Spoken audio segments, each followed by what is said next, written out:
Hello everyone, स्वागत है आप लोग का हमारे YouTube channel national online class में। आज के इस वीडियो में मैं यहाँ पर बिहार पर मेडिकल एग्जाम 2024 के लिए जो है बायोलॉजी जीव विज्ञान के कुछ इंपॉर्टेंट पॉइंट्स को करने वाले हैं, जो कि गुणसूत्र से रिलेटेड है और भी जो है एक्स्ट्रा पॉइंट्स है, तो वीडियो को अंत तक जरूर देखें। यहाँ पर हमारा फर्स्ट क्वेश्चन है, किसका गुणसूत्र संतान में लिंग निर्धारण के लिए उत्तरदायी है। तो यहाँ पर जो क्रोमोसोम पूछा जाए जो संतान में लिंग निर्धारण के लिए उत्तरदायी है, तो वो हो जाएगा पुरुष का। नेक्स्ट हमारे यहाँ पर क्वेश्चन दिया है, क्रोमोसोम की संरचना में कौन कौन भाग लेते हैं। तो क्रोमोसोम यानी कि गुणसूत्र ये बताया जा रहा है यहाँ पे किसकी संरचना में कौन कौन भाग लेते हैं, तो डीएनए और प्रोटीन भाग लेते हैं।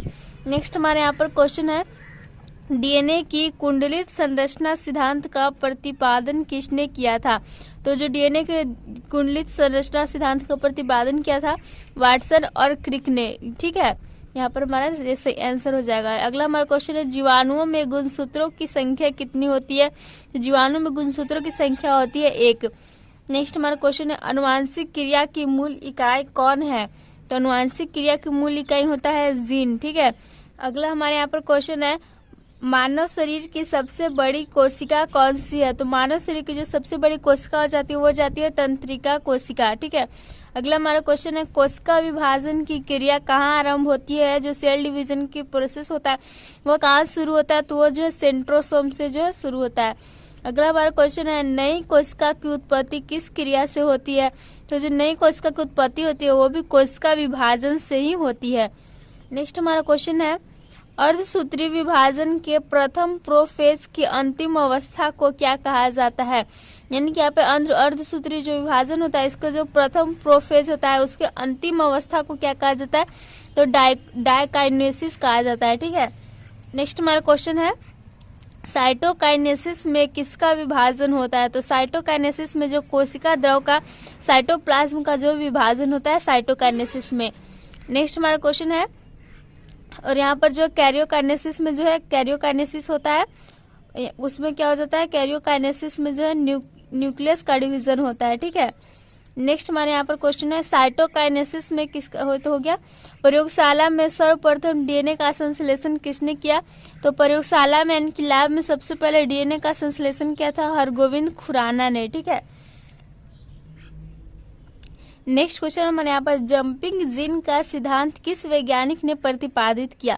तो जंपिंग जीन का सिद्धांत जो है वह बारबरा मैक्लिंटॉक ने प्रतिपादित किया था। नेक्स्ट क्वेश्चन हमारा, लैमार्कवाद और डार्विनवाद कैसे सिद्धांत है। तो लैमार्कवाद और डार्विनवाद जो है वह जैव विकास के सिद्धांत है, विकास के संबंध में दिए गए थे लैमार्क और डार्विनवाद के सिद्धांत। अगला हमारा क्वेश्चन है, विकास का मुख्य कारक कौन सा है। तो विकास का जो मुख्य कारक है वह है प्राकृतिक वर्णन। ठीक है, प्राकृतिक वर्णन विकास का मुख्य कारक है। अगला हमारा क्वेश्चन है, हरगोविंद खुराना को किस आविष्कार के लिए नोबेल पुरस्कार से सम्मानित किया गया। हरगोविंद खुराना को जो जीन के संश्लेषण के लिए, जीन के निर्माण के लिए यहाँ पर नोबेल पुरस्कार से सम्मानित किया गया था। अगला हमारा क्वेश्चन है, विज्ञान की किस शाखा के तहत वंशागति के नियमों, विभिन्नताओं आदि का अध्ययन किया जाता है। तो विज्ञान के साइंस के हमारे जो अनुवांशिक यानी कि जेनेटिक्स के अंतर्गत वंशागति के नियमों, विभिन्नताओं आदि का अध्ययन किया जाता है।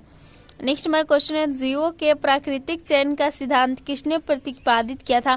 तो प्राकृतिक चयन यानी कि नेचुरल सिलेक्शन जो कि बताया गया था इसमें कि जो प्रकृति जिसका चयन करती है, जीवों के प्राकृतिक चयन का सिद्धांत किसने प्रतिपादित किया, तो वो डार्विन ने प्रतिपादित किया था।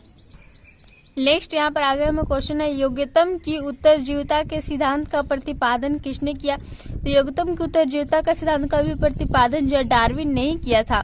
नेक्स्ट क्वेश्चन हमारा, उत्परिवर्तन के सिद्धांत का प्रतिपादन किसने किया। तो उत्परिवर्तन का सिद्धांत जो किसने दिया, तो डी ब्रिज ने दिया था। ओके, नेक्स्ट क्वेश्चन हमारा, the origin of a species पुस्तक किसने लिखी। तो the origin of a species पुस्तक जो वो भी डार्विन ने ही लिखी थी। अगला हमारा पूछा जा रहा है कि शेर कैसा उपभोक्ता है। तो यहाँ पर जो शेर क्या होता है, उपभोक्ता होता है, कैसा होता है। तो शेर जो हमारा तृतीयक उपभोक्ता होता है। ठीक है, अगला हमारे यहाँ पर बताया जा रहा है कि तृतीयक उपभोक्ता में वे जंतु आते हैं जो कि द्वितीयक उपभोक्ता को खाते हैं, वही तृतीयक उपभोक्ता कहलाते हैं। नेक्स्ट हमारा क्वेश्चन है, कवकों की कोशिका भित्ति किस पदार्थ की बनी होती है। तो कवकों का जो सेल वाल होता है फंजाई का, वो किसका बना होता है, तो काइटिन का बना होता है। नेक्स्ट हमारा क्वेश्चन है वनस्पति जगत का सबसे बड़ा समूह क्या है। तो वनस्पति जगत का सबसे बड़ा समूह जो वो है थैलोफाइटा। ठीक है, इसके अंतर्गत ऐसे एल्गी भी कहा जाता है, थैलोफाइटा सवाल आते हैं। नेक्स्ट क्वेश्चन है हमारे यहाँ पर लाल सागर को लाल रंग प्रदान करने वाला शैवाल कौन सा है। यानी कि लाल सागर जो है उसका रंग लाल होता है किसके कारण, कौन से शैवाल एल्गी के कारण, तो ट्राइकोडेसियम के कारण। ठीक है, नेक्स्ट हमारा क्वेश्चन है शैवाल के अध्ययन के विज्ञान को क्या कहते हैं। तो शैवाल के अध्ययन के जो विज्ञान तो उसको कहते हैं हम लोग फाइकोलॉजी। ठीक है, नेक्स्ट हमारा क्वेश्चन है किस प्रकार के शैवाल को अंतरिक्ष यान में उगाकर उससे अंतरिक्ष यात्री को प्रोटीन युक्त भोजन, जल और ऑक्सीजन प्राप्त हो सकता है। तो क्लोरेला से। यानी कि क्लोरेला एक ऐसा एल्गी सवाल है जिससे कि अंतरिक्ष यान में उगा करके अंतरिक्ष यात्री जो है उसको भोजन के रूप में करते हैं जो कि प्रोटीन युक्त होता है। ठीक है, इससे जल और ऑक्सीजन प्राप्त करते हैं, तो क्लोरेला उनके लिए इम्पोर्टेंट होता है।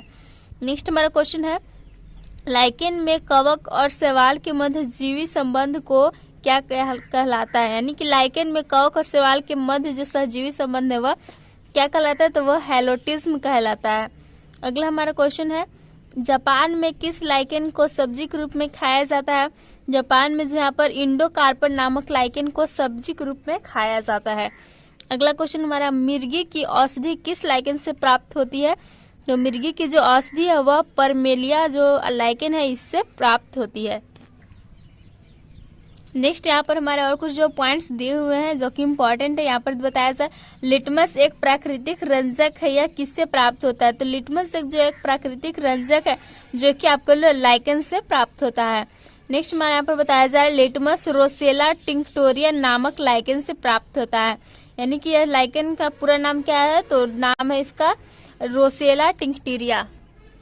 अगला यहाँ पर क्वेश्चन है हमारा सबसे बड़ा शैवाल कौन सा है। तो सबसे बड़ा शैवाल हो जाता है मैक्रोस्टिसिस।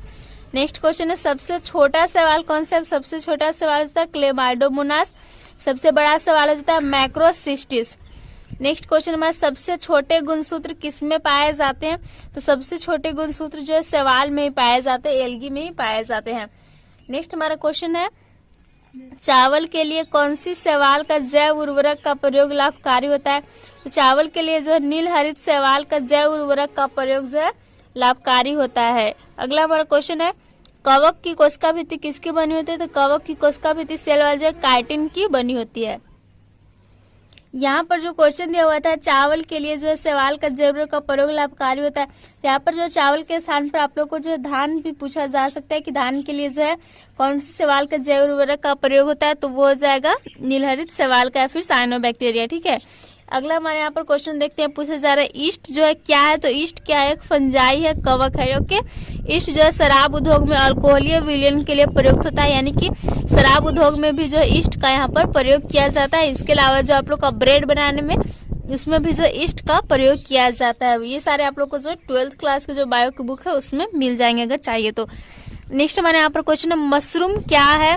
तो मशरूम क्या है, तो वह एक प्रकार का फंजाई है, कवक है। इसके बारे में और हम लोग जाने तो यहाँ पर दिया हुआ डिटेल से कि फंजाई यानी कि कवक ऐसी श्रेणी का पौधा है जिसमें पर्णहरित नहीं होता है, यानी कि क्लोरोफिल नहीं होता है। पर्णहरित के अभाव में इसमें प्रकाश संश्लेषण की क्रिया नहीं होती है और क्लोरोफिल इसमें नहीं होने के कारण इसमें फोटोसिंथेसिस यानी कि प्रकाश संश्लेषण की क्रिया जो है वह नहीं होती है। उसके कारण फलता यह अपना भोजन स्वयं नहीं बना पाता, यानी कि अपना भोजन ये खुद से नहीं बनाता है। जो मशरूम कवक है यह विभिन्न प्रकार के जैविक पदार्थों जैसे कि गोबर, सड़े गले फलों, सब्जियों से अपना भोजन ग्रहण करता है, यानी कि यह जो खुद से अपना भोजन नहीं बनाता है, फोटोसिंथेसिस के द्वारा यह जो है गोबर से, सड़े गले फलों से, सब्जियों से अपना भोजन ग्रहण करता है। ओके, नेक्स्ट यहाँ पर हमारा क्वेश्चन है कवक के अध्ययन के विज्ञान को क्या कहा जाता है। तो कवक यानी फंजाई के अध्ययन के विज्ञान को जो माइकोलॉजी कहा जाता है। ओके, नेक्स्ट क्वेश्चन हमारा मानव में गंजापन के लिए कौन सा कवक उत्तरदायी है। मानिए कि मनुष्य में जो कवक फंजाई के कारण गंजापन की बीमारी होती है तो इसके लिए कौन सा कवक उत्तरदायी होता है। तो वो होता है टीनिया कैपिटिस। क्या होता है, टीनिया कैपिटिस होता है। और इसके अलावा हमने जो है सारे जो कवक यानी फंजाई, जीवाणु, विषाणु और प्रोटोजोआ सारे से होने वाले रोग जो होते हैं उन सभी का जो ट्रिक वाला वीडियो बनाकर चैनल पर अपलोड कर दिया ऑलरेडी, तो उसे आप लोग जाकर देख सकते हैं। अगर आप लोग को और जानकारी लेनी है तो। यहाँ पर दिया हुआ रोग और उनके जनक कवक, यानी कि जो दमा होता है वो एस्परजिलस से होता है, यानी कि कवक से होने वाले रोग को बताया जा रहा है। रोग जो होता है कौन से कवक के कारण होता है, तो दमा होता है एस्परजिलस से। और फिर यहाँ पर दिया हुआ है एस्परजिलस फ्यूमिगेटस, इसका ही पूरा नाम है।